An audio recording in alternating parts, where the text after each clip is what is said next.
Je n'aurai pas le temps, pas de temps. Je n'aurai pas le temps. C'est ça. C'est ça qu'elle a voir. C'est ça qu'elle a voir. C'est ça. Faut bien regarder. Hein. C'est ça. C'est comment la famille? Bienvenue dans un nouvel épisode de Ballon derrière l'eau. Alvin ici pour vous servir. Si tu n'es pas abonné à la chaîne, c'est le grand poteau. On est sur Twitter, on est sur Instagram, on est sur YouTube aussi. Tu peux nous suivre. On aura beaucoup à parler pendant cette Coupe du Monde qui a commencé en fanfare pour nos éléphants. Premier sujet de la vidéo. Déjà, on a débriefé cette belle victoire des éléphants 1-0 contre l'Équateur.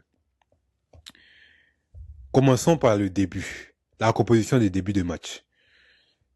Comme d'habitude, la composition était un peu bizarre pour moi. Pourquoi bizarre?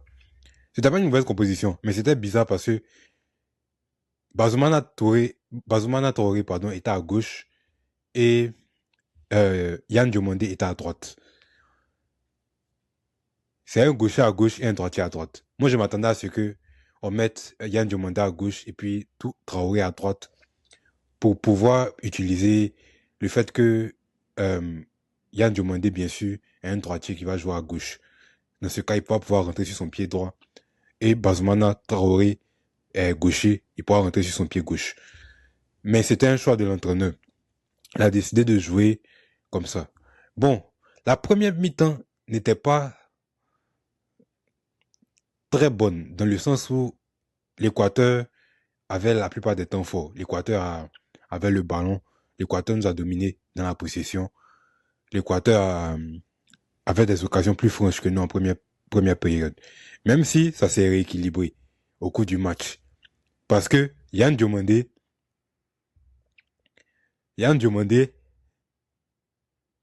le talent générationnel qu'on a sur notre aile là, faut le dire, le trophée de rookie de l'année en Bundesliga qu'il a et les bruits récents comme quoi il y a Liverpool, il y a le PSG et le potentiel trophée de Golden Boy à l'issue de cette fin de saison.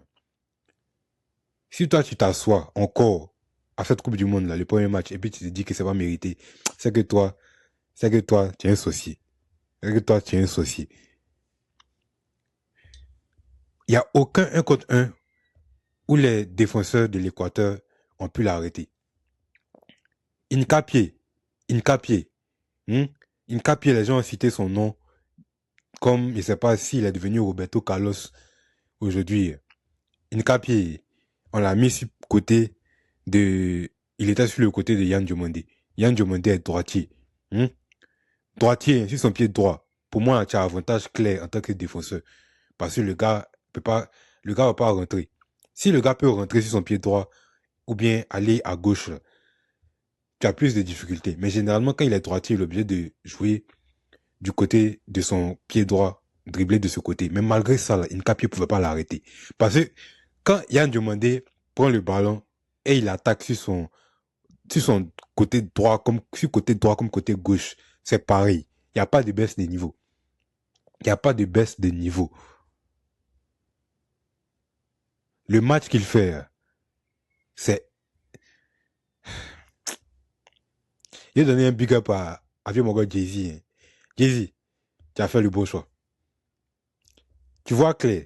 Tu n'es pas milliardaire pour rien. Tu vois clair. Le petit, c'est un joueur qui a augmenté tes milliards. Yann Diomandé, c'est un joueur qui a augmenté tes milliards. Clair.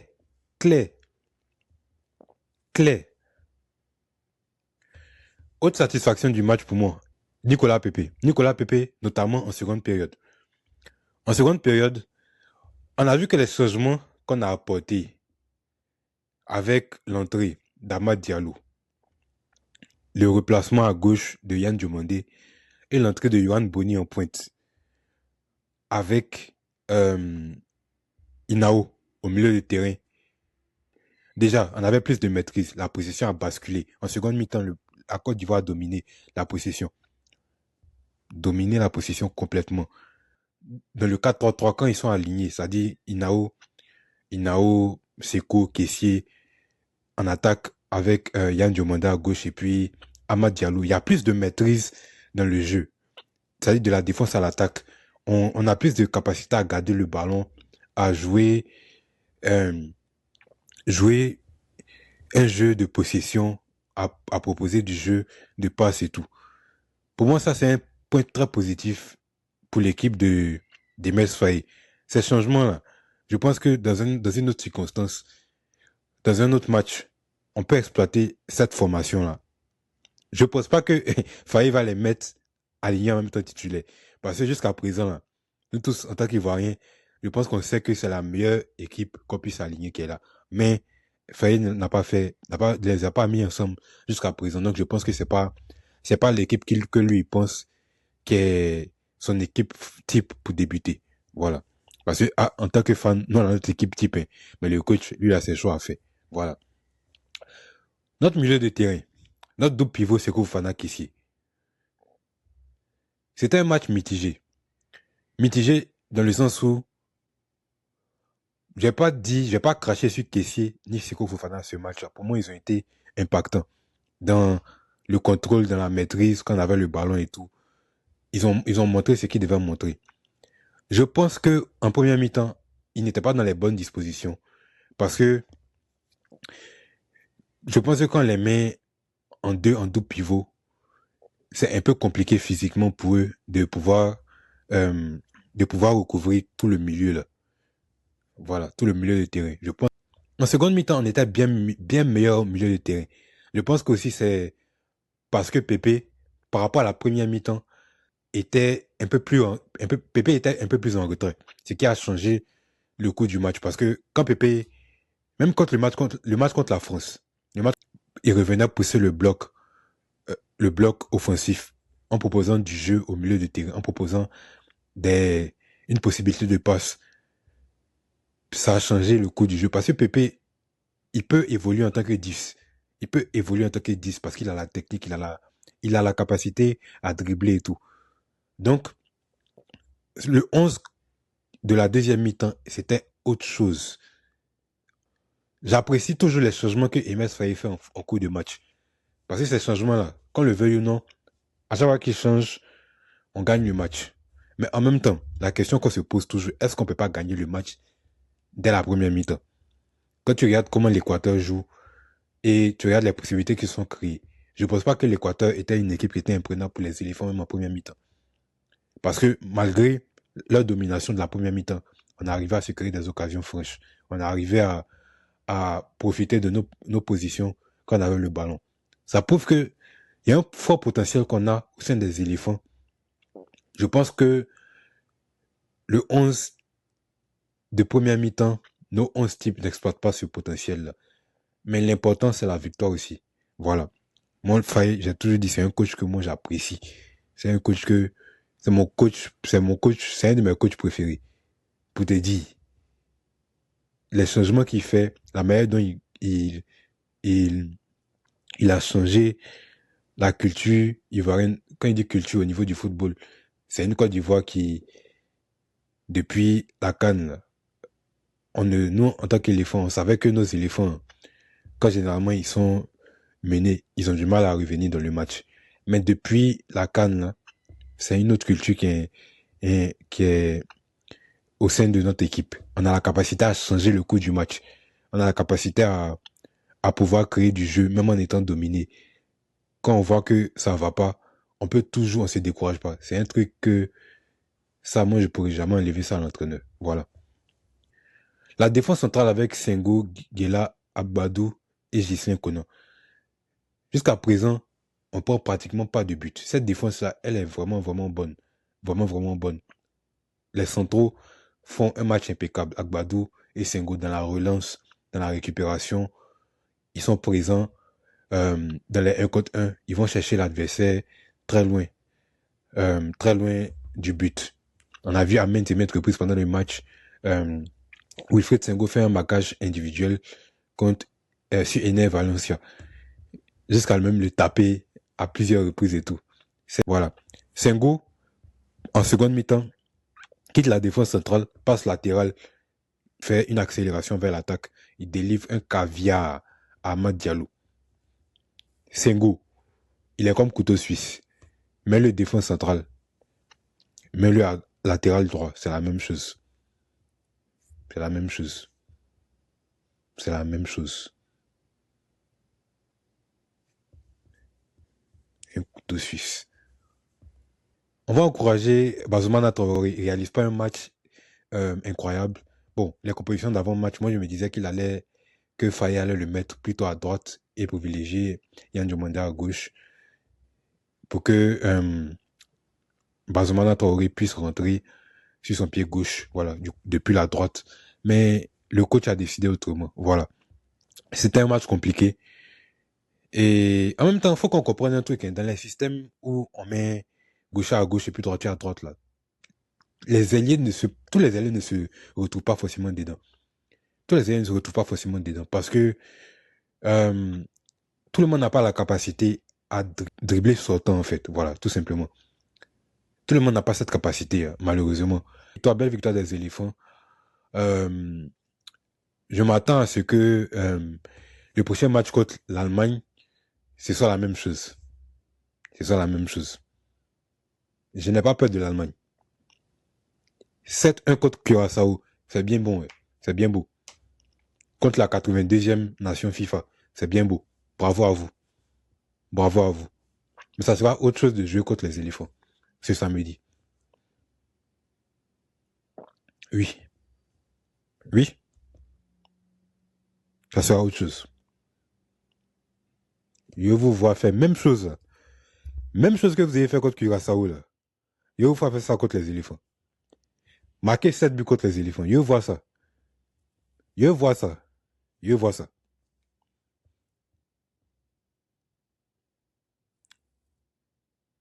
Ok. Si tu as apprécié le match, dis-nous en commentaire ce que tu as pensé de la performance des éléphants. Et qu'est-ce que tu penses qu'on peut améliorer après ce match-là? Et quels sont les points forts, quels sont les points faibles de notre équipe, d'après toi? Lâche un commentaire et puis on pourra discuter là-bas aussi. Chez nos autres frères africains, pour cette Coupe du Monde-là, le Maroc. Maroc contre Brésil. Match qui s'est déroulé le samedi 13 juin. Voilà. Qui s'est soldé par un nul. Mais beaucoup de choses à retenir pour les Brésiliens surtout. Hakimi en conférence de presse a dit quoi? On nous appelle les Brésiliens d'Afrique. Les Marocains. Il ne suffit pas de le dire. Ils l'ont prouvé. Les Brésiliens, ils sont finis. Ils sont finis. Ils sont finis. Il n'y a plus de Joga Bonito chez eux. C'est fini. Il n'y a plus. Peut-être que dans le futur, ça va revenir, mais il n'y a plus de Joga Bonito. Quoi? Quoi? Attends, attends, attends. Non, c'est Brésil, on s'assit pour regarder jouer comme ça.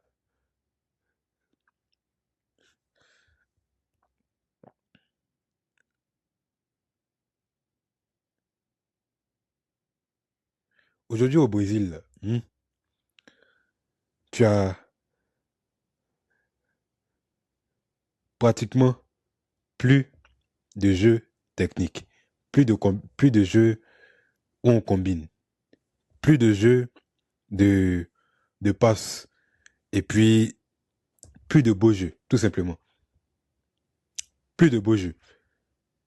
Tu as Vinicius qui est au-dessus, techniquement, de toute l'équipe. Tu as Vinicius qui est au-dessus, techniquement, de toute l'équipe, pardon. Paquet au milieu de terrain est techniquement à peu près au même niveau que Vinicius. Voilà ce à quoi, en tant que fan de football, on fait face actuellement. Il n'y a plus Joga Bonito au Brésil.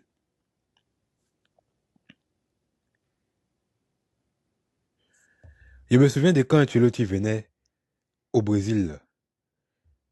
Il y a beaucoup de fans qui disaient que non, c'est le retour du Brésil. D'accord. Ok. Le retour du Brésil. Ancelotti, quand Ancelotti a fait son dernier passage au Real Madrid, Tu te souviens de Joga Bonito? Vous vous souvenez de Joga Bonito? Il crache pas sur Ancelotti, mais Joga Bonito, là, ça n'a jamais été son point fort. Ça n'a jamais été ce qu'il voulait. Il veut bien jouer. Il veut pas faire Joga Bonito. Ancelotti, il privilégie un jeu qui est direct vers l'attaque, qui permet de marquer. C'est tout. Au milieu du terrain, là, il s'attend pas à ce que les gars fassent un jeu de passe incroyable, un jeu technique. Non, non, non, non, non, non, non. Non. Le problème de cette équipe brésilienne aussi, c'est le fait que c'est un Brésil de transition. Quand il dit Brésil de transition, là, il y a des moments où une équipe nationale n'a pas autant de talent générationnel. On se souvient du Brésil 2014, pour vous citer quelques noms. En défense, il y avait Thiago Silva, PSG, David Luiz, Chelsea, Marcelo, Real Madrid, Dani Alves, FC Barcelone, Dante, Bayern Munich, PSG, Maxwell, Maicon, AS Roma, Enrique, Naples.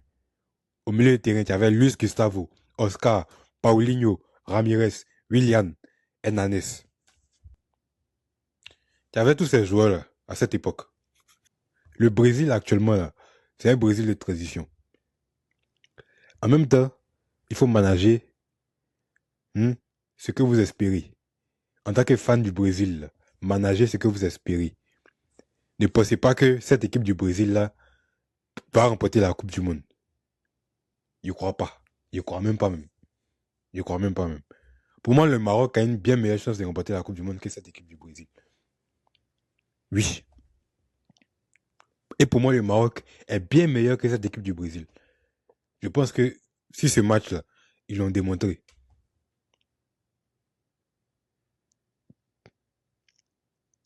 Des palais de Boadi. Des palais de Boadi.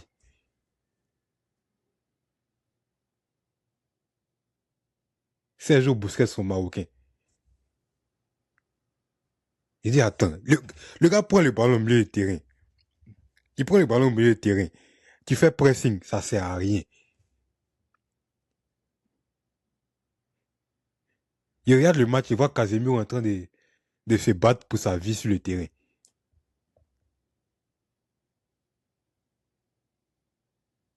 Il dit, mais attends.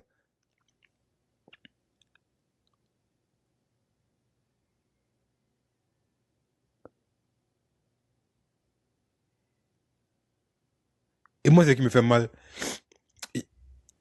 il est binational. Il est français, marocain.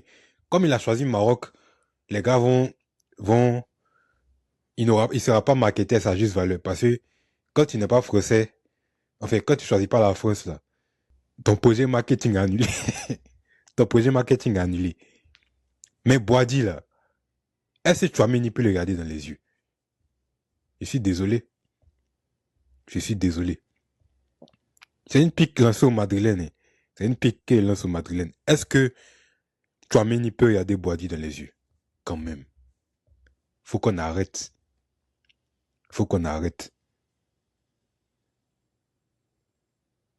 Moi, il dit, les prochaines Coupes du Monde qui arrivent, là, il y aura un changement. Quand il dit changement, dans les mindsets, il y a beaucoup plus d'équipes africaines qui sont là dans ces compétitions-là.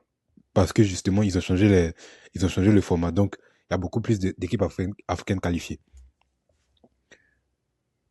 Donc, qui dit beaucoup plus d'équipes africaines qualifiées dit, on va voir maintenant et changer la couleur. On va voir maintenant ballon. Ballon que les Américains disent ils jouent, ils sont meilleurs. Quand il dit Américains, il parle des gens qui vivent en Amérique, sur le continent américain, les pays d'Amérique. Eux, ils disent, quand ça soit pour parler, ils disent qu'eux, ils sont meilleurs que le continent africain en termes de football. On veut voir ça. Montrez-nous. Montrez-nous. En tout cas, le Brésil a beaucoup de travail. Beaucoup, beaucoup de travail. Au sein du jeu, il y a beaucoup de changements à faire. Maintenant, il y a vu quelque chose sur la toile où on parlait de Rafinha. On demande si Rafinha est brésilien. Mais Rafinha, là, en tant que fan de Barcelone, même, on n'a jamais dit que Rafinha est Ronaldinho, hein. Non, on a toujours comparé Rafinha, quand on parle des joueurs, un Müller, c'est un joueur qui est plus pragmatique. Pourquoi ça marche avec un Flick là? C'est que Müller, on se souvient au Bayern là, Müller, il a joué ailier 2 saisons, voire 3 saisons même, quand Lewandowski était là. Mais Müller n'a jamais été un dribbleur. Il n'a jamais été un gars qui est impressionnant dans les dribbles, bien dans la technique. Non, Müller, là, où il est impressionnant, pas décisif, but. Faut le mettre dans les deux conditions, tu vas voir. Si c'est pas un bon joueur.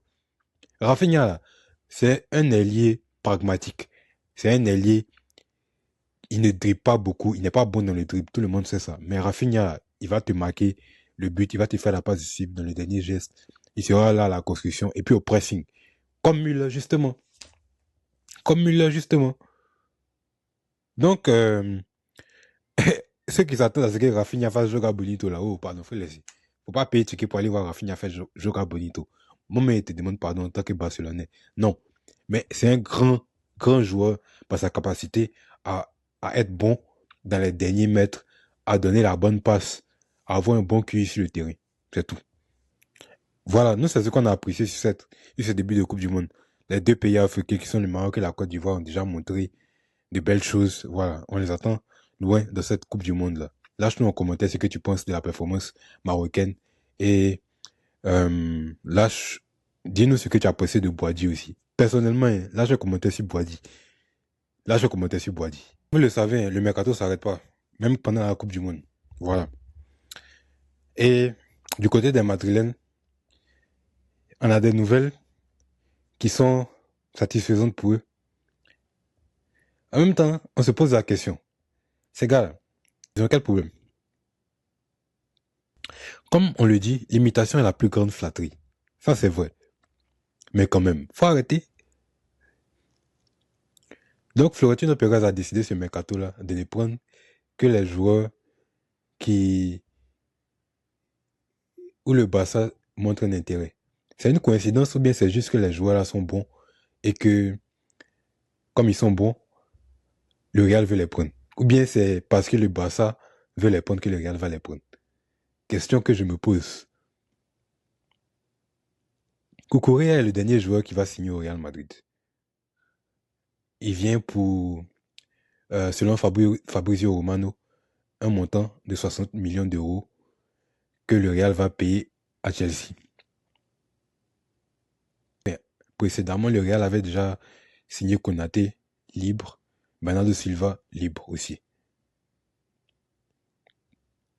Beau mercato pour le Real Madrid. Très intéressant. Bernardo Silva, c'est un milieu de terrain qui a le profil de milieu de terrain que le Real cherchait. Voilà. Quand Florentino Pérez venait d'être signé, on a entendu dire que non, le Real veut dépenser 150 millions d'euros sur un galactique. Des noms ont commencé à circuler, comme quoi Joao Neves c'était une des priorités. Il y avait une autre priorité qui était un attaquant. Quel attaquant? Devine. Alvarez. L'attaquant que le Barça cible depuis l'an passé.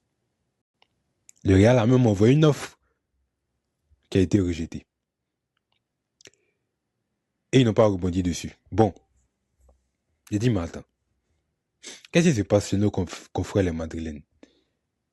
Est-ce, comme j'ai dit, est-ce une question de convoitise, tout simplement, ou bien ils veulent nous narguer?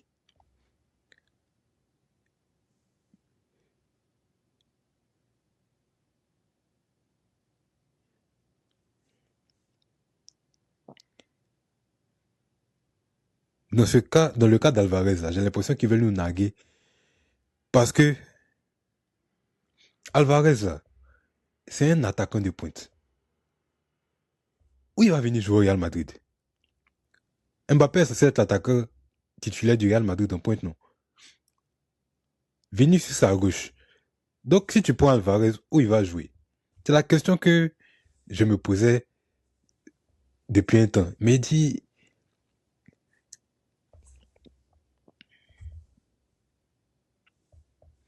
Faut pas te rabaisser. Toi, tu dis que tu es la meilleure équipe du monde, que tu remportes Champions, tu as le plus de Champions League. Tu es la meilleure équipe du monde. Pourquoi te rabaisser à ce que les Barcelonais veulent? La question que je me pose. En même temps, ce mercato est le mercato où José Mourinho arrive. José Mourinho, depuis qu'il entraîne, là, il y a toujours quelque chose qui se dit de lui. C'est quoi? Mourinho, là, c'est pas l'entraîneur qui vient chercher à faire évoluer les jeunes joueurs. Ce n'est pas ça, c'est pas Mourinho. Nah. Je suis désolé. Vous allez m'excuser, je suis désolé. Les Madrilènes, là, votre président, j'ai l'impression qu'il est en train de retomber dans les soucis qu'il avait à une certaine période. Quand il dit soucis qu'il avait à une certaine période, on se souvient qu'avant que Zidane arrive, là, le Real était l'équipe qui achetait les meilleurs jeunes joueurs, qui achetait les meilleurs joueurs et les mettait dans son équipe. Généralement, il achetait des joueurs qui étaient, soit, même s'ils étaient un peu avancés d'âge, c'était pas grave, il les prenait. Quand Zidane arrive, la manière de coacher du Real Madrid change. Il y a une arrivée de jeunes joueurs comme Vinicius et tout, Rodrigo, des jeunes joueurs qui par la suite deviennent galactiques. Il y a beaucoup de joueurs qui viennent du centre de formation. Valverde, il y a Hakimi même qui débute avec le Real Madrid et après qui quitte le Real Madrid pour aller au PSG. Donc, quand Zidane s'en va, il y a une équipe qui est bâtie avec des gars qui sont déjà au niveau.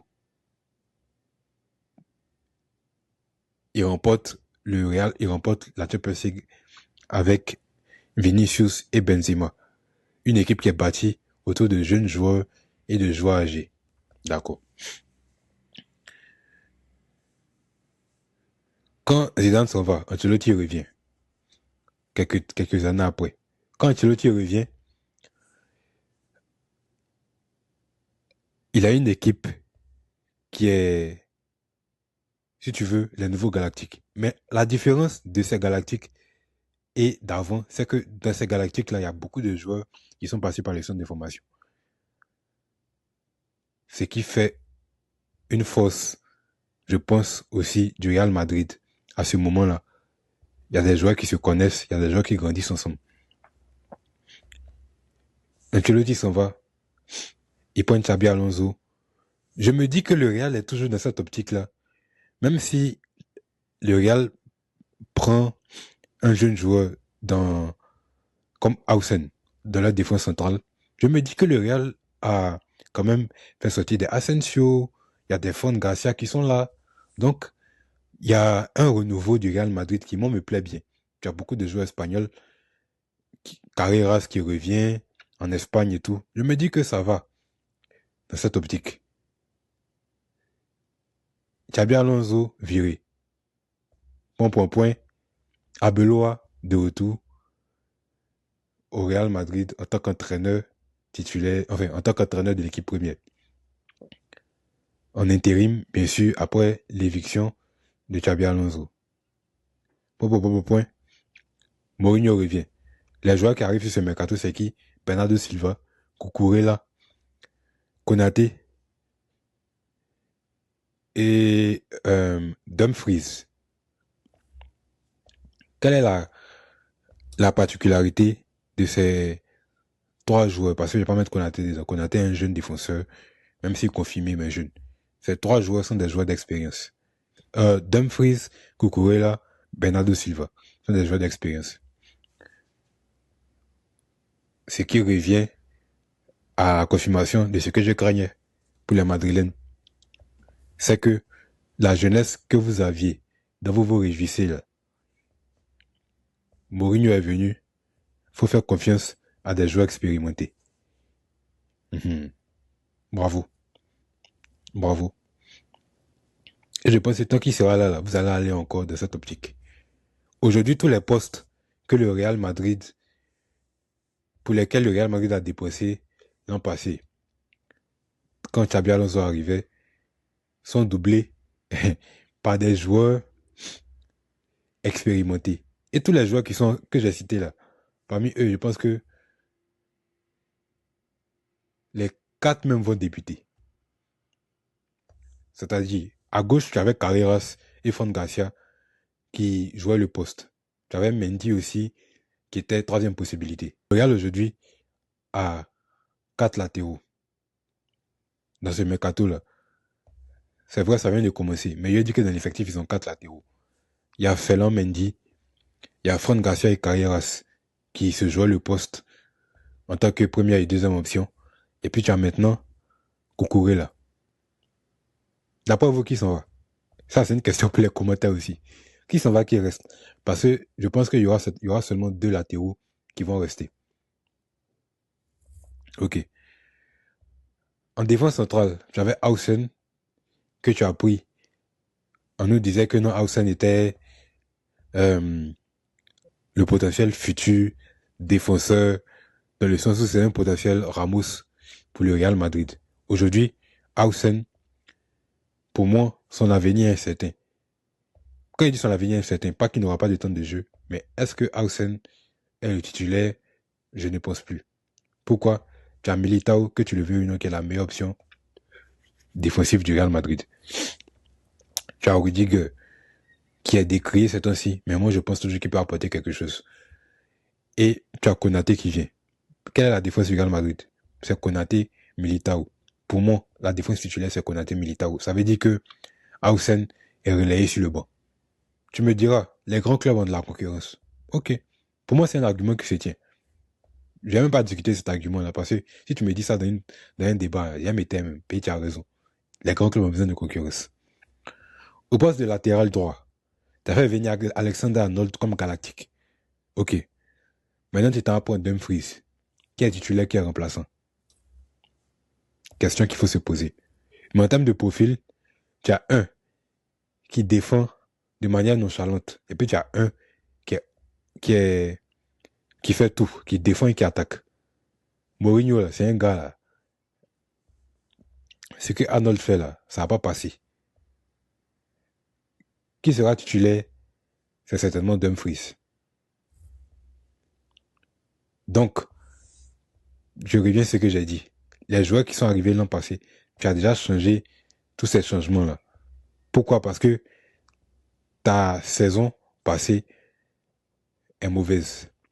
Donc, tout ça, là, c'est comme si tu repars des zéros. Je vois même pas en quoi la saison passée était mauvaise pour que j'ai l'impression que le Real soit en train de rebâtir des fondations.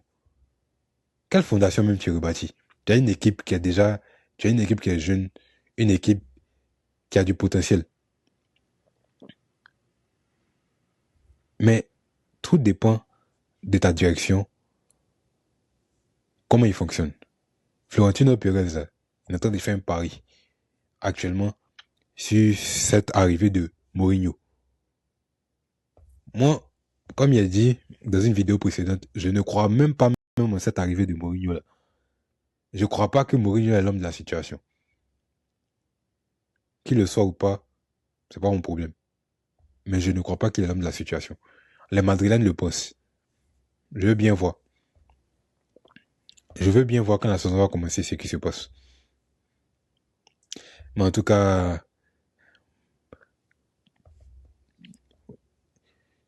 pour moi, c'était pas ce que le Real Madrid devait faire. Après, comme je dis, je suis pas madrilène. Hein. Je suis pas madrilène, moi. Donc, ce que vous faites, ça ne regarde que vous. J'apprécie néanmoins le fait que le Real Madrid ne veut pas que son destin soit dicté. Ils veulent dicter leur destin. Ils ont toujours eu l'habitude de prendre les choses en main quand ça va pas. Donc, ils sont en train de montrer encore que ils ont même mise sur la situation. Après, on verra comment la saison va se passer avec tous les transferts. Le mercato n'est pas encore fini. Je sais qu'il y aura beaucoup de choses encore que le Real Madrid va faire. Voilà. Dites-nous en commentaire, vous les fans de Madrid, ce que vous pensez de ces différentes arrivées-là. Et ce que vous espérez de la saison qui arrive. Mon famille, merci d'avoir assisté à cette vidéo. Début de Coupe du Monde, en fanfare pour les éléphants. Victoire 1-0, but d'Amad Diallo. On espère que le samedi, quand on va jouer contre nos frères qui sont en Europe, là-bas, les Allemands, là, on va pouvoir faire la même chose encore. Faut faire la même chose. Eux aussi, moi, qui nous montrent la même chose qu'ils ont montré à Curaçao. Yo voit ça. Yo voit ça. Yo voit ça.